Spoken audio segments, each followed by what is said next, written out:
ठीक है, चैप्टर 8 के न्यूमेरिकल सॉल्व करने जा रहे हैं फर्दर, और इससे पहले क्लास लेक्चर में ले चुका हूँ, तो ये सेकंड लेक्चर है जो हम करने जा रहे हैं। पेज नंबर 244 क्वेश्चन नंबर 15 पर आपको एक न्यूमेरिकल मौजूद, न्यूमेरिकल क्या, वो फिल इन द ब्लैंक्स की तरह का एक न्यूमेरिकल है, न्यूमेरिकल ही है बट ब्लैंक्स की सूरत में है, तो वो आपको मिलेगा।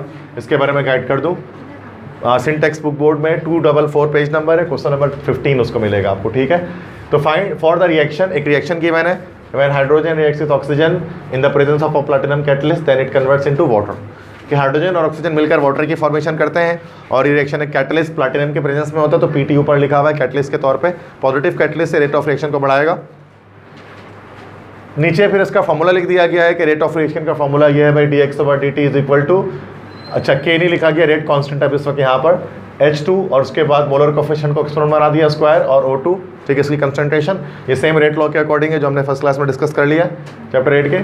Fill in the following blanks, blanks आपको फिल करने हैं। ठीक है, 3 डिफरेंट एक्सपेरिमेंट्स किए गए हैं, experiment number 1, experiment number 2, experiment number 3, और तीनों में कंसंट्रेशन डिफरेंट रखी गई है हाइड्रोजन और ऑक्सीजन की। फर्स्ट एक्सपेरिमेंट में हाइड्रोजन की कंसंट्रेशन 1 मोल पर dm³ है, ठीक है, और ऑक्सीजन की 1 मोल पर dm³ है, और आपसे को उसका रेट भी बता रहे हैं, rate of reaction. Rate of reaction से मुराद आप जानते हैं, रेट ऑफ रिएक्शन है dx/dt, ये आपको बता रहे 25 डिग्री पर 5 × 10⁶ मोल पर डेसीमीटर³ पर सेकेंड। सेकंड एक्सपेरिमेंट में कंसंट्रेशन चेंज कर दिया गया हाइड्रोजन का और ऑक्सीजन का, ठीक है, 1 कर दिया गया दोनों को। अब आपसे रेट पूछ रहे हैं, रेट ऑफ रिएक्शन। देखो, रेट ऑफ रिएक्शन का फॉर्मूला अगर हम देखें, रेट ऑफ रिएक्शन का फॉर्मूला निकालें तो ये क्या होता है, dx/dt इज इक्वल टू के रेट कांस्टेंट, उसके बाद H2 का स्क्वायर, उसके बाद O2। यहाँ पर हमें H2 की कंसंट्रेशन दे रहे हैं, O2 की कंसंट्रेशन दे रहे हैं, क्या नहीं है हमारे पास, K नहीं है, रेट कांस्टेंट। तो कैसे करेंगे इस न्यूमेरिकल को, फिर हम यहाँ फिल कैसे करेंगे फिर रेट, वो बता सकता है कि क्या क्या मैकेनिज्म इसमें फॉलो होगा न्यूमेरिकल को सॉल्व करने के लिए? नहीं बता सक रहे हो, बहुत सिंपल बात है। देखो, ये रेट दिया हुआ है इसलिए आपको है, यहाँ पर ये दिया हुआ है ना, इसमें देखो रेट ऑफ रिएक्शन आपको पता है रेट कांस्टेंट के होता है, रेट कांस्टेंट। रेट कांस्टेंट की वैल्यू जो है ना वो कांस्टेंट होती है हर सूरत में, ठीक है, हर एक तीनों के लिए रेट कांस्टेंट के की वैल्यू कांस्टेंट होगी। तो ये dx/dt दिया हुआ है, ये फर्स्ट एक्सपेरिमेंट के लिए हाइड्रोजन की कंसंट्रेशन, ये ऑक्सीजन की कंसंट्रेशन। आप के की वैल्यू फाइंड आउट कर सकते हो, तो जो फर्स्ट से जो के की वैल्यू निकल जाएगी उसको हम सेकंड और थर्ड के लिए रख सकते हैं इजीली। मिसाल के तौर मैं निकाल कर दिखा देता हूँ, dx/dt आपके पास हो गया 5 × 10⁶ इज इक्वल टू के, और ये H2 की कंसंट्रेशन आपके पास होगी 1 का स्क्वायर, और O2 हो गया 1, ठीक है, तो के आ गया आपके पास 5 × 10⁶। सही है, रेट कांस्टेंट आ गई आपके पास। अब जब रेट कांस्टेंट आ गई तो उसको हम उसके लिए पुट कर सकते हैं एक्सपेरिमेंट नंबर 2 के लिए, ठीक है। तो फॉर एक्सपेरिमेंट नंबर 2 या serial number 2, dx/dt is equal to K की वैल्यू आपके पास होगी 5 × 10⁶, ठीक है, और उसके बाद H2 यहाँ पर क्या है 1 का स्क्वायर और फिर 1, ठीक है। सो आई थिंक सो, अच्छा यहाँ पर बुक में मैं चेक करूँ तो सही है, इसमें 1 1 2 1, ओके। अगर आप बुक में देखें यहाँ पर चेंजिंग है, यहाँ पर दिस इज़ 2, 1 तो सेम आ जाएगा, ओके। तो यहाँ पर क्या हो जाएगा 2 का स्क्वायर और 1, अब सही है। तो ये हो जाएगा 5 × 10⁶, and this is 4 and this is 1। Now you have to multiply, तो डायरेक्ट मैं मल्टीप्लाई कर दे रहा हूँ, दैट इज़ 5 4 20 × 10⁶ मोल पर डेसीमीटर³ पर सेकेंड। क्लियर है, समझ में आया किस तरह से बना? तो बस यहाँ पर फिल इन द ब्लैंक्स करना था, तो यहाँ पर हम ब्लैंक्स को फिल कर देंगे कि भाई ये हो गया 20 × 10⁶ मोल पर dm³ पर सेकेंड। समझ में आया सबको? अब इसके लिए निकालना है तो निकल जाएगा, इसके लिए भी के की वैल्यू क्या रखोगे, यही वाले वैल्यू रखोगे जो निकाल ली, बाकी बस कंसंट्रेशन चेंज करनी, हो जाएगा ये काम, सबसे हो जाएगा। इसके बाद जो है नेक्स्ट क्वेश्चन देखें। अच्छा, ये क्वेश्चन अब मैं पास पेपर से करा रहा हूँ, ठीक है, पास पेपर से दे रहा हूँ। तो पास पेपर में जो है वो मॉडल पेपर के अंदर, मतलब जो हमारे पास मॉडल पेपर लास्ट ईयर्स में आया था, इस ईयर का मॉडल पेपर अब तक नहीं आया इंटर बोर्ड का, वो जिस दिन आ जाएगा मैं आपको बता दूंगा, दिखा भी दूंगा। तो परेशान तो है सब मॉडल पेपर के लिए कि क्या होगा मॉडल पेपर में। 9 10 का तो आ चुका है, इंटर का नहीं आया। तो लास्ट पिछले ईयर के मॉडल पेपर में क्वेश्चन आया हुआ था, तो वहाँ से मैंने क्वेश्चन लिखा है कि the experimented lab report for the study of a reaction a plus b equal to c, मतलब एक रिएक्शन हो रहा था, ए और बी मिलकर सी बन रहा था, रिएक्टेंट्स मिलकर प्रोडक्ट बन रहे थे, लैब में एक्सपेरिमेंट किया गया था, टेम्परेचर दिया गया, टेम्परेचर को काम नहीं है, इस गिवन एस, और वह उसकी रिपोर्ट अब आपको दिखा रहे हैं कि क्या रिपोर्ट थी पूरी ग्राफ की सूरत में, चार्ट की सूरत में, जैसे यहाँ बना हुआ था।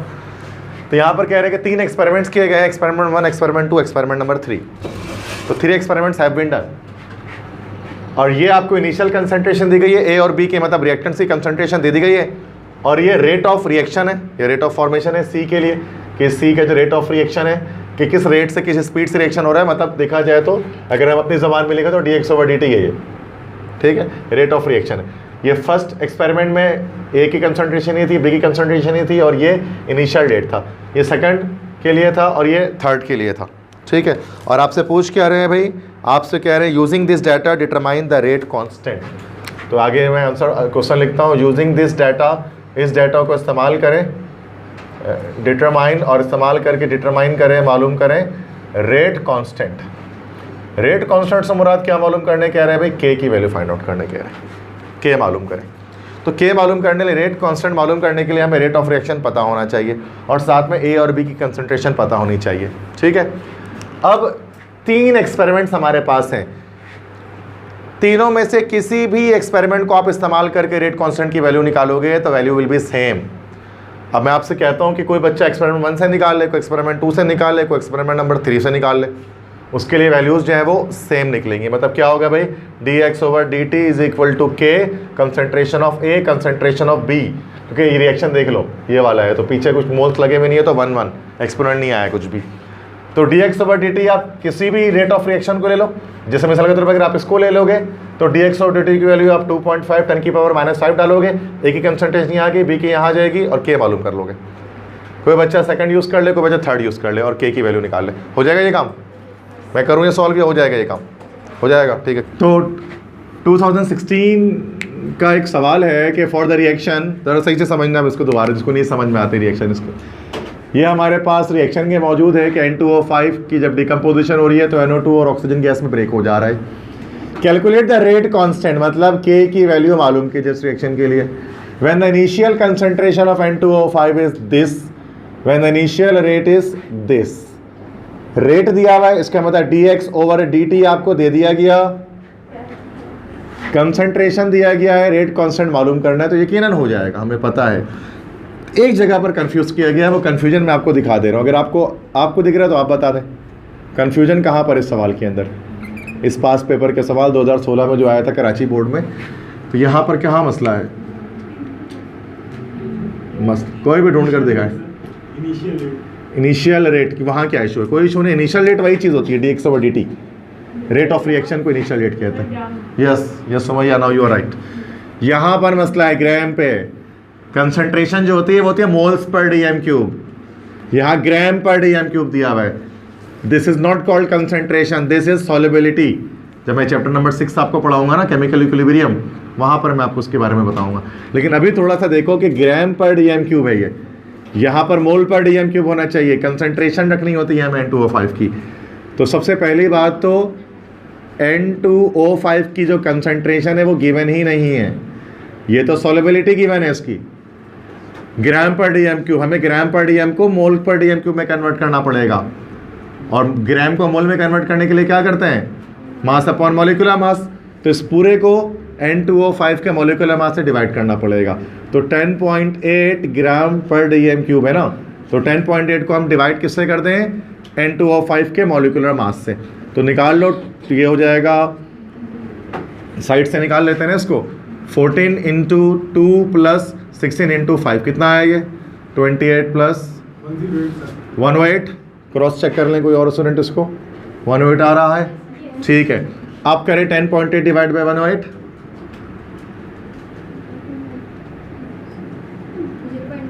ओके 0.1 मोल पर dm³। Now it is concentration. तो याद रखिए, यहाँ आपको फंसा दिया, डायरेक्ट 10.8 लग दोगे आंसर कभी सही नहीं आएगा। अच्छा, इनिशियल रेट मतलब रेट ऑफ रिएक्शन गिवन है, वो रहा 2.96 × 10⁻⁻4 मोल पर dm³ × सेकंड। ये रेट ऑफ रिएक्शन की यूनिट है, फर्स्ट लेक्चर में डिस्कस किया था हमने। और मालूम क्या करना है आपको, रेट कांस्टेंट मतलब capital K. Now I have to write the solution. बहुत इजी क्वेश्चन है, रेट लॉ इस्तेमाल करेंगे। Using rate law, rate law के अकॉर्डिंग हम जानते हैं कि dx ओवर dt बराबर होता है किसके, k into concentration of reactant.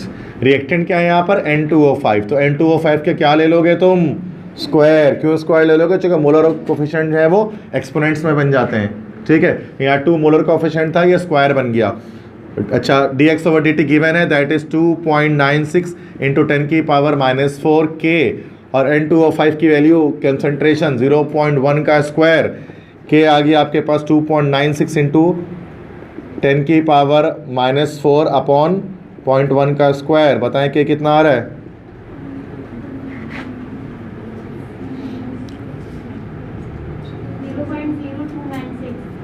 $0.0296।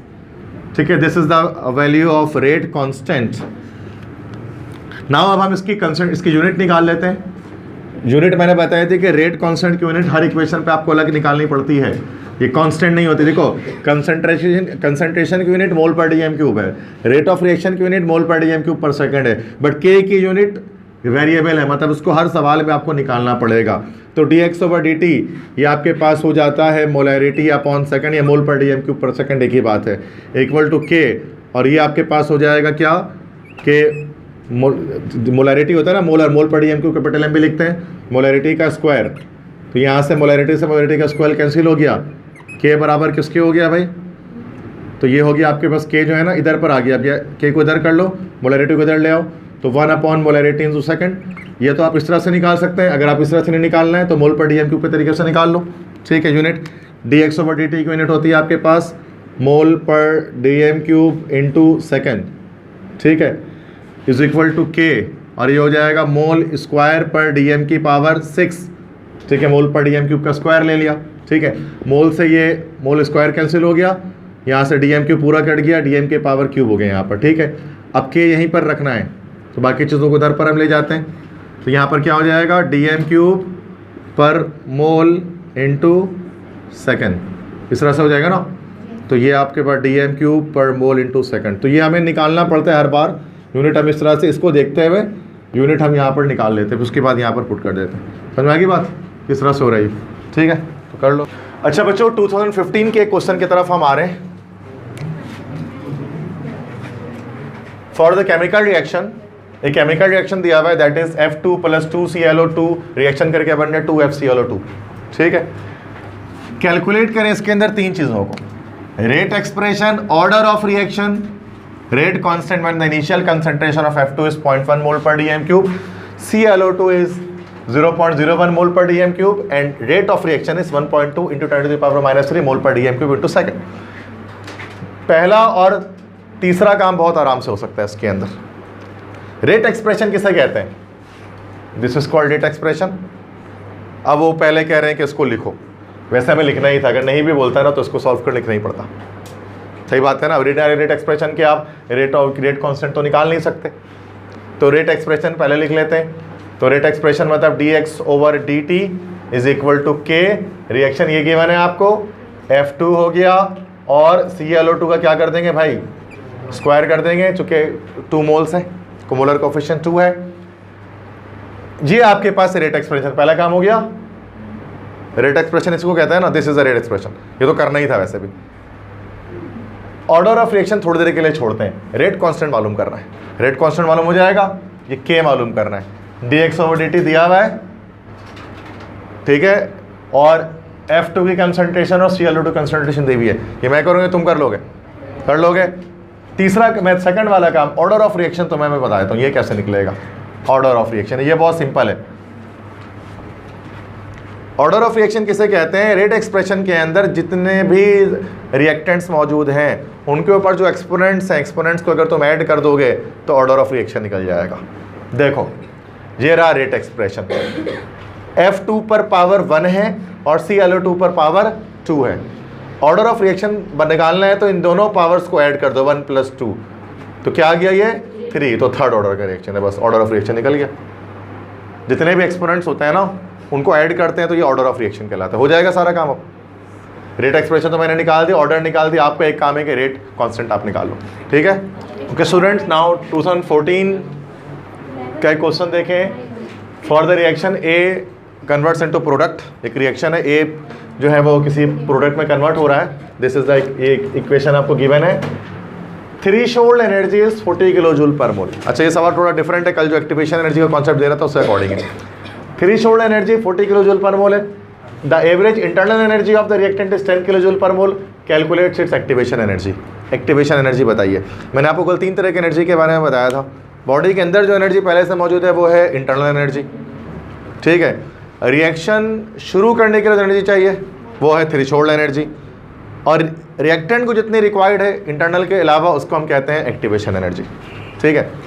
तो इसके लिए अगर आपको थ्रेशोल्ड एनर्जी निकालनी है, सॉरी एक्टिवेशन एनर्जी निकालनी है, तो आपको क्या करना पड़ता है, थ्रेशोल्ड में से माइनस कर देना पड़ता है, ठीक है।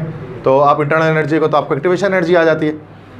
तो just very simple, very very simple, एक लाइन की जो है वो समझ लो कि ये न्यूमेरिकल है कि डेटा अगर हम बनाएंगे तो डेटा में आपके पास थ्रेशोल्ड एनर्जी आपको गिवन है। थ्रेशोल्ड एनर्जी है 40 किलो जूल पर मोल। नेक्स्ट आपको एवरेज इंटरनल एनर्जी, मतलब इंटरनल एनर्जी, इसको काइनेटिक एनर्जी भी कह सकते हैं आप, ये 10 किलो जूल पर मोल है। और आपको बतानी है इसमें क्या है भाई, आपको बतानी है इसमें एक्टिवेशन एनर्जी। एक्टिवेशन एनर्जी बतानी है। एक्टिवेशन एनर्जी लिखा, क्वेश्चन मार्क, सॉल्यूशन। हम जानते हैं कि एक्टिवेशन एनर्जी, अगर कितनी एनर्जी चाहिए एक रिएक्टेंट को रिएक्शन को स्टार्ट करने के लिए, उसके लिए आपको क्या करना पड़ता है कि जो भी आपके पास थ्रेशोल्ड एनर्जी है उसको माइनस करें किससे भाई, इंटरनल एनर्जी से। इंटरनल से माइनस कर दो। थ्रेशोल्ड एनर्जी है 40, इंटरनल है 10, क्या आंसर आ गया, 30 kilo joule per mole is the activation energy of A. Simple, बस इसमें क्या था।